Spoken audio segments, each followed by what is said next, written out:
y voy a compartir la parte número 2 de la semana pasada. No se vayan a confundir con esto porque tiene el mismo color, es la misma presentación, pero como era pesada, yo la partí en 2. ¿Ya?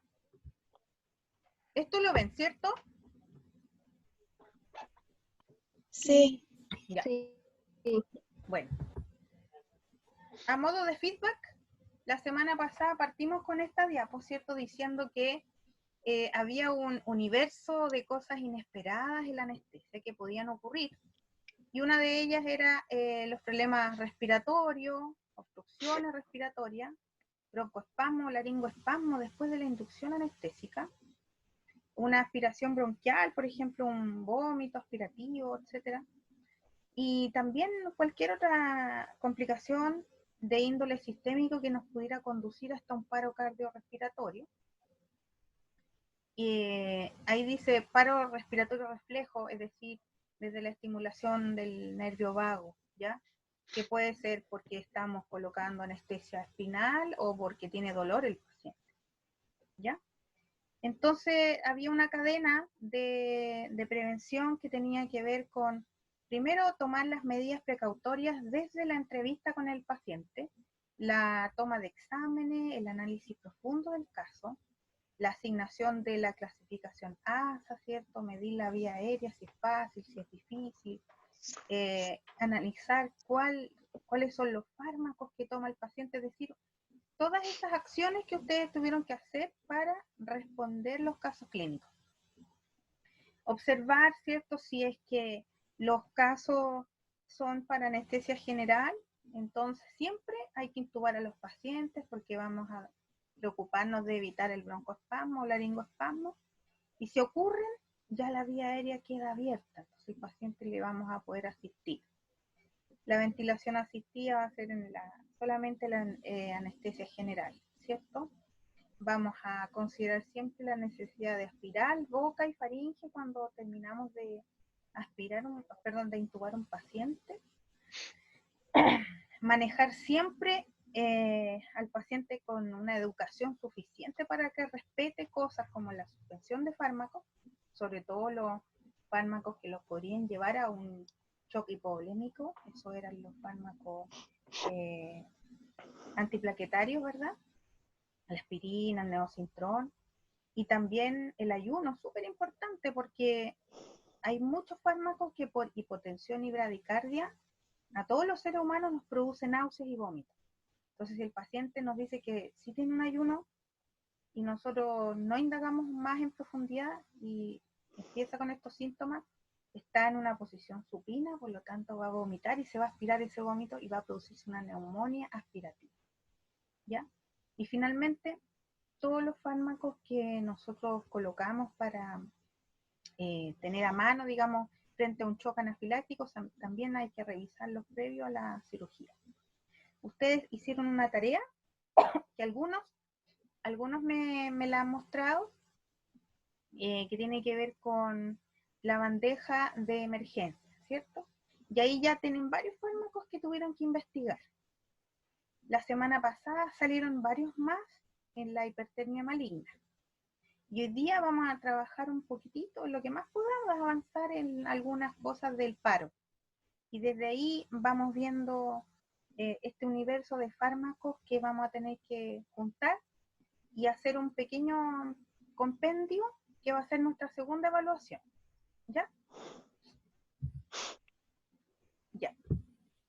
Hoy día en las asignaturas que ustedes están cursando, ¿han visto el paro? ¿El paro cardiorrespiratorio o la reanimación cardiopulmonar? Sí. ¿Y el resto? ¿Cómo, profe? ¿Han tenido la oportunidad en los ramos que están cursando en este momento, los ya cursados, han podido estudiar el paro cardiorrespiratorio? Sí. ¿En serio? ¿Ahora o no? ¿En No, este semestre? Ah, no, profesora. Lo han nombrado, pero no lo han enseñado cómo hacerlo. No diga no. no han profundizado. Ya. Pucha, yo la verdad es que a mí me encanta este tema. Creo que yo me voy a adelantar un poquito, pero no importa, ¿cierto? Porque cuando les toque verlo con otros colegas ya van a saber harto ustedes. Mejor. Ya. En primer auxilio hacen eso. Sí, claro. Bueno, el paro es la detención en el fondo de el movimiento cardíaco y también el cese de la respiración. Hay distintas causas que nos podrían llevar a un paro, ¿ya? Casi siempre la inestabilidad hemodinámica de los pacientes puede conducir a un paro, sobre todo cuando están con fármacos anestésicos que, si recordamos siempre, nos han deprimido respiratoriamente y cardíacamente al paciente.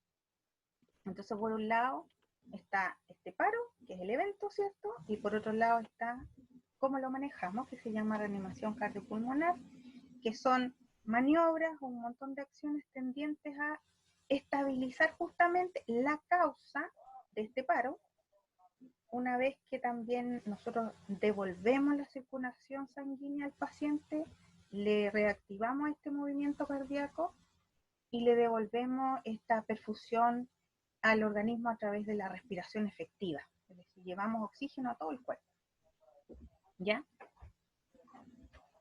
Gracias.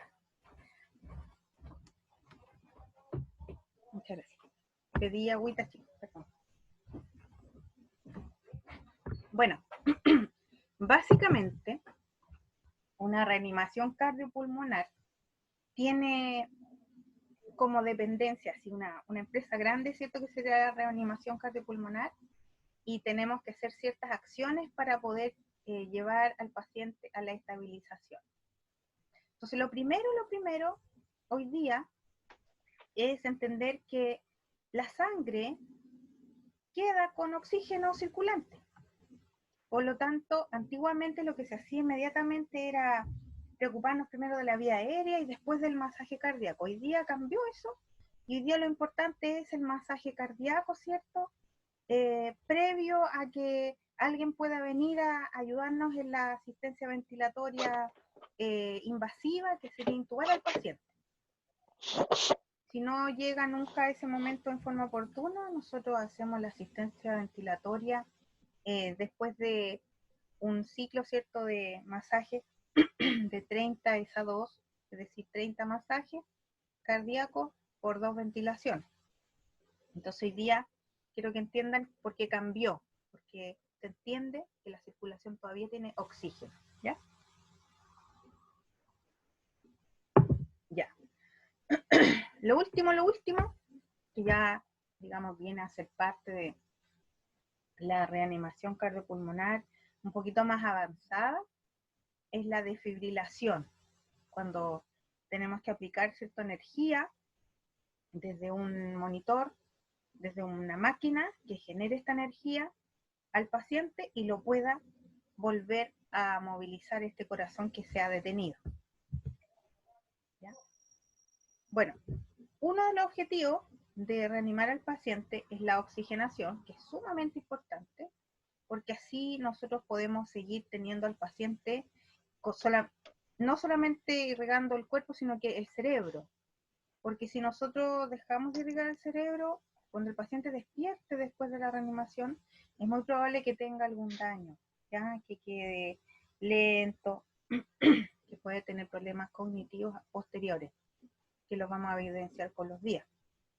Eso es bastante desafortunado y es lo que nosotros siempre tenemos que evitar, ¿ya? Aquí dice que intubar podría quitarnos tiempo, entonces por eso se prefiere el masaje cardíaco externo, porque así impulsamos esta sangre que todavía tiene oxígeno y seguimos alimentando todos los tejidos, sobre todo el cerebro, ¿ya? Una vez que ya nosotros tenemos la ayuda especializada, ¿cierto? Llamamos a una ambulancia, llegaron los reanimadores especializados, nosotros ya hicimos la pega más importante, que es mantener irrigado este cerebro, y ellos después se encargan de abrir una vía aérea invasiva con un tubo y aportar oxígeno en forma manual, y después con fármacos vasodilatadores van a estabilizar un poco más también la perfusión. Entonces, básicamente, lo que nosotros podríamos hacer en anestesia, pensando que el paciente ya está intubado, ¿cierto? Y si no fuera así, está en un lugar seguro, donde tenemos todos los elementos necesarios para asistir a un paciente en un paro, vamos a tener a la mano tubos endotraqueales, vamos a tener máscaras laringes, cualquier dispositivo, ¿cierto?, que nos sirva para abrir esta vía aérea. Y esta vía aérea tiene que ser entregada a través también de un respirador manual, que podría ser el de la máquina anestesia, y si no es el caso, porque el paciente no estaba en una ventilación mecánica, tendríamos que hacerlo con un ambú o una bolsa resucitadora, que ustedes conocen, ¿cierto?, que son estos balones de goma que se aprietan y aportan el oxígeno que nosotros podemos extraer del aire, del ambiente, ¿cierto? ¿Han visto un ambú a lo mejor? Sí. Sí. Ya, perfecto. 30 masajes cardíacos, que después vamos a ver las características y el dibujo y la profundidad y todo, porque es un arte esa cosa, y por 2 ventilaciones, 2 respiraciones asistidas. ¿De qué manera? También vamos a ver cómo se hace, con qué frecuencia, etc. ¿Ya? Entonces aquí, repito, favorecer la presencia del oxígeno en el cerebro y en el corazón es la única forma que se ha demostrado de mantener la posibilidad de sobrevivencia de un paciente, ¿ya? No desgastarnos en inventar, intubar, etcétera, no. El masaje está comprobado que es la medida más eficaz para mantener la sobrevida del paciente. Los masajes hoy día se hacen, digamos, muchos cursos, ¿cierto?, para poder ser un reanimador civil. Hay mucha gente que no es estudiante de salud ni es un funcionario de salud, pero tiene que hacer cursos para salvar vidas. Por ejemplo, los carabineros, los bomberos, ¿ya?, que son personal de ayuda a la comunidad, ellos también tienen que aprender.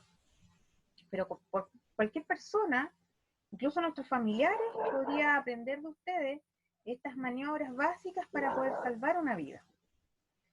Y estas maniobras también hay que aprenderlas, ¿cierto? No podemos apretar el tórax en cualquier lugar que yo crea que es ahí, sino que tiene también algunas coordenadas específicas que le van a ayudar realmente al paciente. La forma de poner las manos también tiene estudios, digamos, comprobados para evitar que se fracturen las costillas en un paciente. Y la frecuencia ideal se ha estudiado también que 100 por minuto, mínimo 60 por minuto. Con eso yo le voy a ofrecer una buena cantidad de oxígeno al paciente para perfundirlo a nivel distal, sobre todo el cerebro, ¿ya? La profundidad de este masaje cardíaco, es decir, cuánto yo lo aprieto el tórax para que realmente esto haga un masaje al corazón, tiene que ser desde 5 centímetros en adelante, ¿ya?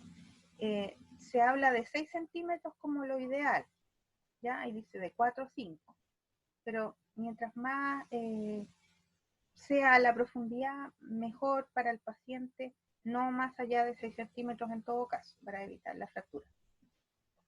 También es importante que uno le permita a este paciente, cuando estamos masajeándolo, permitir la descompresión y otra vez la expansión de este tórax para que pueda el paciente realmente alcanzar otra vez a llenarse los pulmones y volver entonces a enviar esta sangre oxigenada al cuerpo, porque si no, lo único que estoy haciendo es traumatizar el tórax y nada más, ¿ya?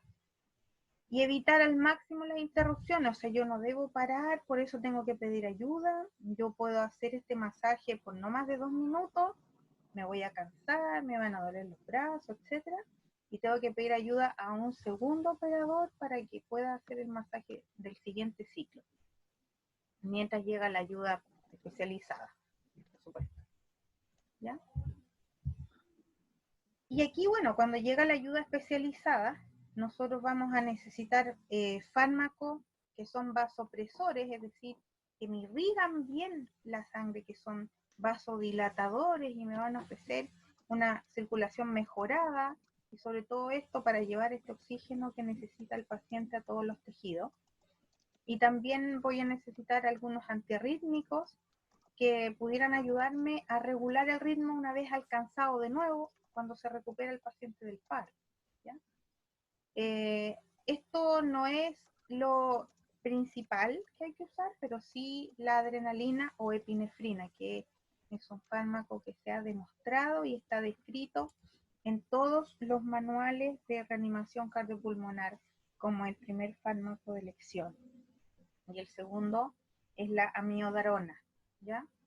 Que también es otro vaso activo, digamos, que le ayuda mucho al paciente a recuperar la oxigenación perdida en un paro cardiorrespiratorio.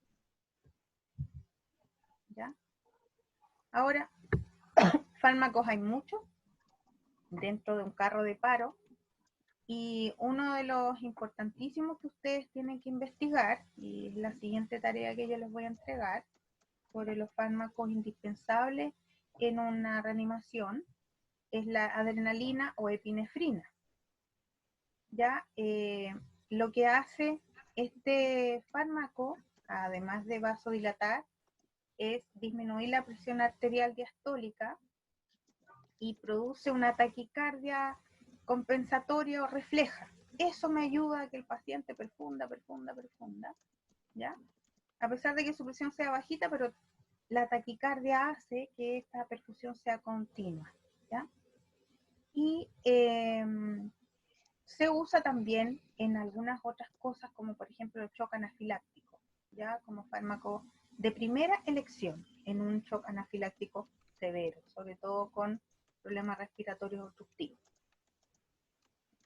Y por otro lado, hay una alternativa, si es que no tuvieran en el lugar donde se encuentra el paciente adrenalina, tendrían que usar vasopresina, pero no es el primero, digamos, de elección en este caso. ¿Ya? ¿Qué cuidado tenemos que tener en este caso? Nunca mezclar los fármacos al administrarle al paciente, sobre todo con bicarbonato de sodio, porque el bicarbonato es una sal, y lo que hace esta sal es atraer el fármaco y hacerlo que se precipite, es decir, no va a ir diluido rápidamente a la circulación sanguínea. Lo que yo necesito al paciente es que este fármaco actúe rápido. Si yo lo mezclo con el bicarbonato de sodio, lo que hace el bicarbonato es atraparme la adrenalina, por ejemplo, y va a enlentecer su acción. ¿Se entiende eso? Una de Sí. las cosas importantes también dentro de este evento que estamos viviendo de paro es mantener monitorizado a nuestro paciente. Si era anestesia general, lo teníamos conectado al ventilador, ¿cierto? Y ese ventilador traía un monitor multiparámetro, pero si no, siempre es recomendable, y hoy día es parte de las normativas de los pabellones, todo paciente que ingresa a hacerse una cirugía o un procedimiento debiera estar conectado a un monitor multiparámetro, es decir, que me mida por lo menos los signos vitales más importantes, y aquí yo voy a agregar la saturometría, que también me ayudaría a tomar una decisión.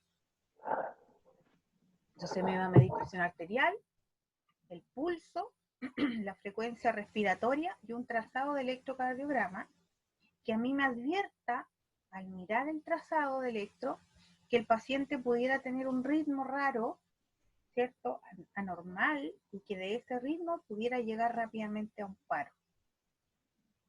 Y ahí se encuentran dos ritmos importantes que no lo vamos a alcanzar a ver hoy día, pero yo después de nuevo les voy a mostrar el simulador de ritmo que usamos un día en una clase para que lo puedan recordar, cómo se ve, ¿ya?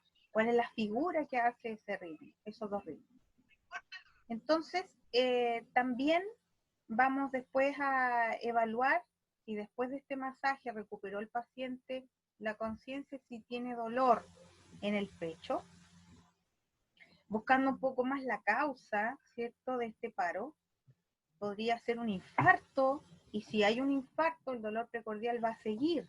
¿Por qué va a seguir? Porque el dolor se relaciona con un trombo que está alojado ahí en el corazón, y ese es el motivo por el cual el paciente quedó en un paro, por mala perfusión cardíaca, en este caso. ¿Ya? Vamos a evaluar el volumen del paciente. Si no estaba con una cirugía que lo podría haber llevado a la pérdida sanguínea, no nos vamos a preocupar mucho a lo mejor, pero si ya se operó y el paciente está en el postoperatorio, por ejemplo, yo le miro el apósito y está sequito, le tengo que tocar el abdomen, y si el abdomen empieza a estar abultado e indurado, yo podría sospechar de que ese paciente está sangrando por dentro. Por lo tanto, sí hay una hipovolemia. El paciente está haciendo un shock hipovolémico que no veo, pero tiene los síntomas. Y ahí nos vamos de nuevo a los síntomas del shock. Hipotensión, taquicardia, sudoración, piel fría, inconsciencia. Si yo tengo eso, el apósito seco, pero el abdomen está abultado y está indurado, el paciente está en un shock hipovolémico interno. ¿Qué hacen los cirujanos ahí? Cuando nosotros los alertamos, porque estamos obligados a informar de inmediato, el paciente vuelve al pabellón, se vuelve a abrir, el paciente está lleno de sangre en el peritoneo. Eso se llama hemoperitoneo. Y se resuelve buscando el sitio del sangrado, se hace la hemostasia necesaria, se cohíbe el sangrado, se saca todos estos coágulos que se dejaron adentro, se estima en la pérdida de volumen, se controla con exámenes y se transfunde lo más rápido posible y se aporta oxígeno y volumen, por lo menos de plasma, mientras tanto que se transfunde el paciente. ¿Ya?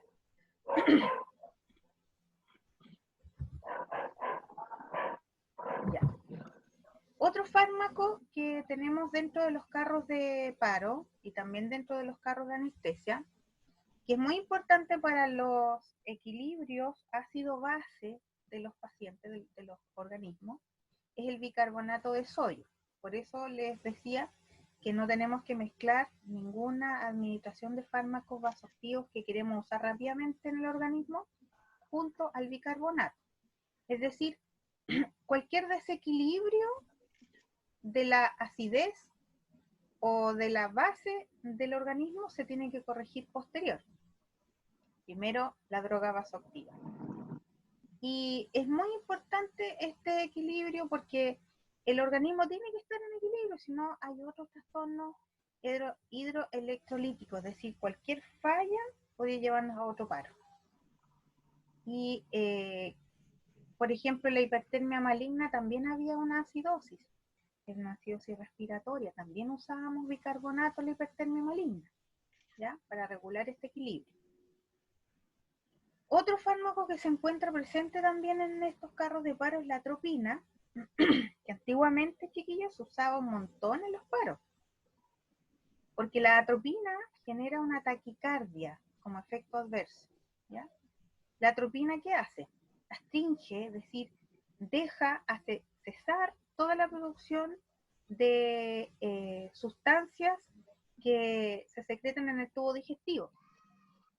Y esa acción anticolinérgica, es decir, que cesa la producción de todas estas sustancias que están en las glándulas del tubo digestivo, hace que el paciente tenga menos volumen.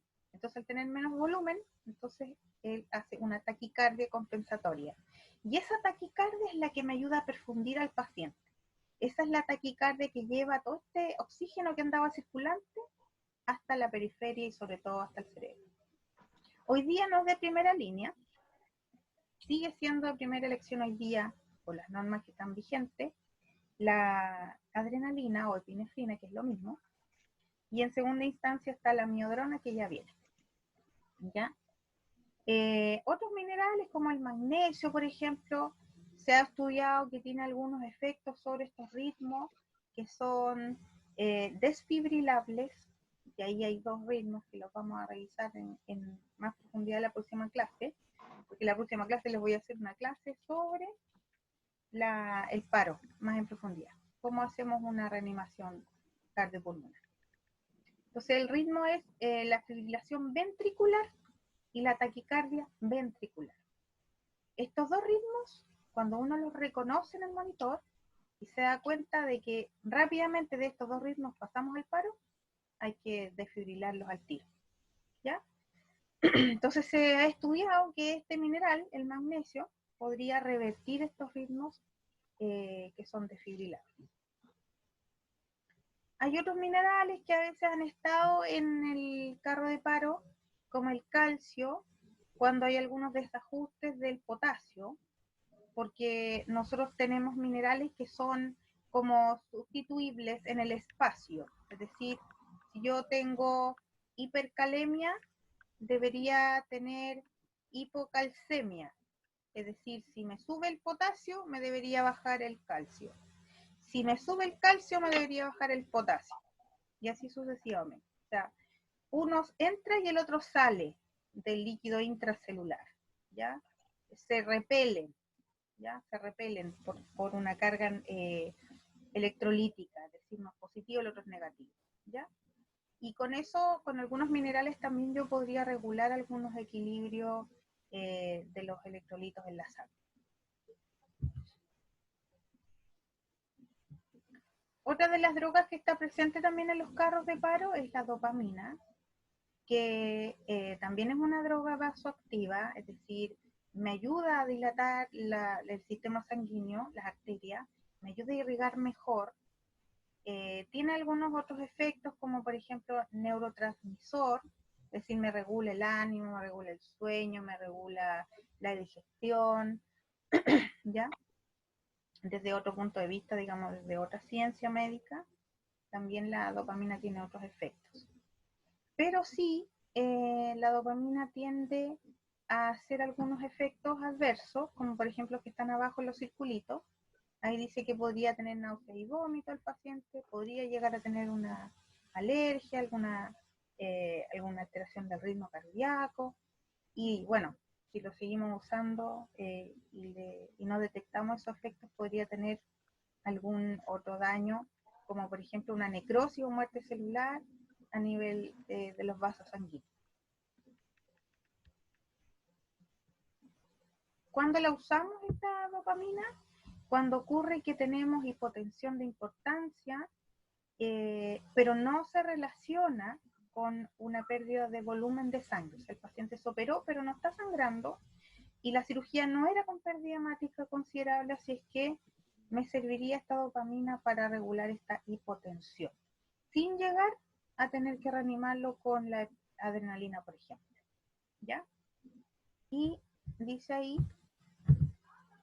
que tengo presiones arteriales sistólicas menores a 90, ¿ya? En ese caso deberíamos usar la dopamina.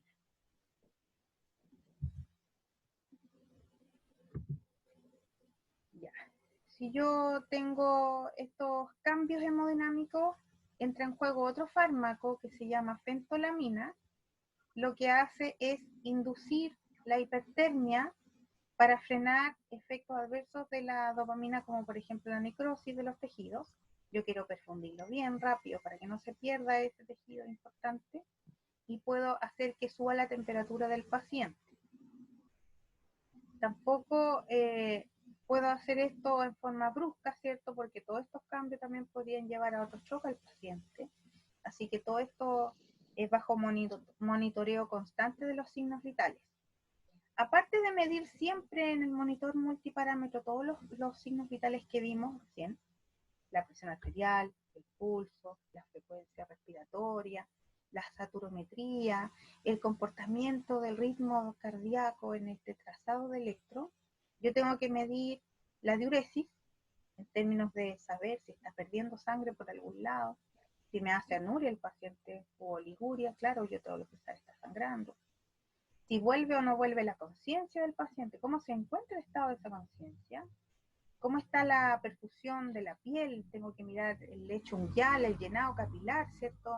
En el lecho unguial, en la zona peribucal también, la temperatura correctamente monitorizada también, y buscar alguna otra causa que pudiera haber llevado a este desajuste Desde ese desajuste logramos un paro en el paciente, ¿ya?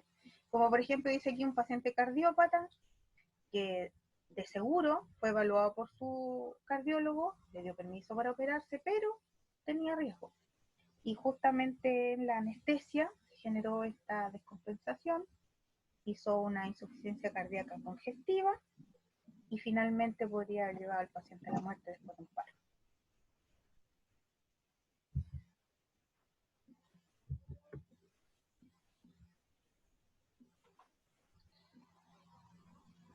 Y también tenemos la nitroglicerina, que es otro fármaco que también está hoy día todavía en los cargos de paro, que también se considera una droga vasoactiva. Es un fármaco que a veces se da en tableta, son unas pastillas pequeñitas, y otras veces en forma de frasco en solución, ¿ya? Y cuya acción también es una vasodilatación a nivel arterial y venosa, y se usa en pacientes que tienen problemas cardíacos descentones, como un infarto, una precordalgia, una angina de pecho o un ANGOR, una insuficiencia cardíaca congestiva, una hipertensión arterial severa, resistente, por ejemplo, al captopril sublingual, ¿ya? Y otras cosas más profundas y más severas, como por ejemplo insuficiencias de válvula, aumento del gasto cardíaco en pacientes con una falla cardíaca, que podría haber venido desde una falla multiorgánica, después de un shock séptico, por ejemplo. Pacientes que tienen edemas pulmonares, que vienen de mucho tiempo con este problema crónico, pulmonares, que pueden ser fumadores toda su vida o trabajadores de las minas, por ejemplo, y quedaron con este daño, ¿cierto? El edema pulmonar agudo, y cuando hay un edema pulmonar no hay intercambio gaseoso, entonces el paciente se ahoga porque no recibe todo el oxígeno, se pone cianótico, porque no existe este intercambio, porque ese espacio alveolar está lleno de líquido, de secreción, ¿ya? Y el paciente, si no se trata rápido, se puede morir, ¿ya? Esa es la nitroglicerina, y es el último que vamos a revisar. Yo sé que puede ser un poco intenso todos los fármacos vasoactivos, entonces vamos a hacer una tarea de resumen. Yo les voy a volver a enumerar los fármacos que llevamos hasta aquí, para que ustedes puedan profundizar un poquito más en el mismo esquema que hicieron la tarea anterior. Vamos a buscar la acción terapéutica del fármaco, cómo es su presentación, ustedes pueden buscar una imagen, cómo se diluye, cómo se almacena, con qué dosis se administra en un adulto, por qué día se administra, y por supuesto, qué efecto adverso yo debería esperar al administrar ese fármaco. ¿Ya? ¿Tienen alguna duda con esto? Vamos a ir de a poquito, ¿ah? Esto del paro da No, profe. Ya. Esto del paro da para rato. Da para rato. Pero yo solamente ahora quiero que ustedes tengan las nociones, porque aquí yo no les he enseñado a reanimar todavía. Solamente quiero que conozcan cuáles son los tips o la importancia en las consideraciones dentro de este evento que se llama paro cardiorrespiratorio. Que por un lado tenemos que reconocer las causas, relacionarlas dentro de nuestro rol en la anestesia, saber qué tengo que tener yo a mano y por qué es cada cosa.